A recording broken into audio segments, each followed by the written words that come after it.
മോനെ കാലൻ കൊഞ്ച് എന്താ കാലം നോക്കിയേ പാളക്കരിമീൻ ഒരു കരിമീൻ്റെ സൈസ് കണ്ടാ ഒരു കരിമീൻ 1 കിലോ അടുത്ത് ഇതണ്ടാ എവിടെ കിട്ടുന്നത് നല്ല അടിപൊളി ഐസ് തൊടാത്ത കരിമീൻ ഇതാ 1 കിലോ വലിയ സൈസ് നെയ്മീൻ 1 കിലോ താഴെയുള്ള സൈസ് നെയ്മീൻ രണ്ടും ബിരിയാണിക്ക് പറ്റും ഇതാ പിന്നെ നല്ല കേര നല്ല സ്രാവിൻ്റെ നല്ല സെൻട്രൽ പോർഷൻ നോക്കി നല്ല അടിപൊളി നല്ല ചൂര കേര പുള്ളിമോത വാഗവരാലും മലിഞ്ഞിലും ഒറിജിനൽ വരാലും എല്ലാം ഉണ്ട് എല്ലാം ഓരോ കൊടുക്കയില്ല ഇതാ ചെമ്മീൻ ചാകര ചെമ്മീൻ നല്ല നാടൻ ചെമ്മീൻ അടിപൊളി സൂപ്പർ ചെമ്മീൻ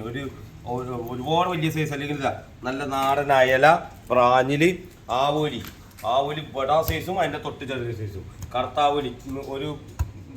വലുതും അതിൻ്റെ വലുതും നല്ല ഉടുപ്പൂരി നല്ല കായൽ കാളാഞ്ചി വിളമീഞ്ചമ്പല്ലി മഞ്ഞേരി ഇത് കണ്ട മോനെ പിലോപ്പിയൊക്കെ കണ്ട ഇത് 1.5 കിലോ ഒരെണ്ണം 1.5-2 കിലോ എടുത്ത് വരും നല്ല അടിപൊളി തിരുത കായൽ തിരുത സൂപ്പർ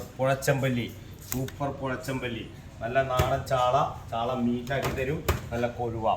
കരിമീൻ എല്ലാ സൈസും വലുതും അതിൻ്റെ വലുതും നാടൻ ഒറിജിനൽ തിരുത ഇത് കംപ്ലീറ്റും തെയ്യാണ് കായലിലെ തിരുത എഴുവിൻ്റെ നല്ല കക്കരച്ച് ഐസ് തൊടാതെ വലുത് വേറെന്താ പോലെ നല്ല തിരുതപ്പൂമീൻ കുറ്റിപ്പൂമീൻ എന്താ ടേസ്റ്റ് എന്നറിയോ പൊരിച്ചാലും കറി വെച്ചാലും ഒരേപോലെ ടേസ്റ്റ് ഉള്ള മീൻ ഇതൊക്കെ തന്നെയാണ് ഇന്നത്തെ ഉടുപ്പൂരി നമ്മൾ പറഞ്ഞല്ലേ ഉടുപ്പൂരി ലെതർ ജാക്കറ്റ് ചിക്കൻ പൊരിക്കും പോലെ പൊരിക്കാം പിന്നെ നല്ല തെള്ളിച്ചെമ്മീൻ്റെ മീറ്റ് ഉണ്ട് നല്ല അടിപൊളി ക്ലീൻ ചെയ്ത് ചേച്ചിമാർ ക്ലീൻ ചെയ്ത് തന്നേക്കാം അടിപൊളി തെള്ളിച്ചെമ്മീൻ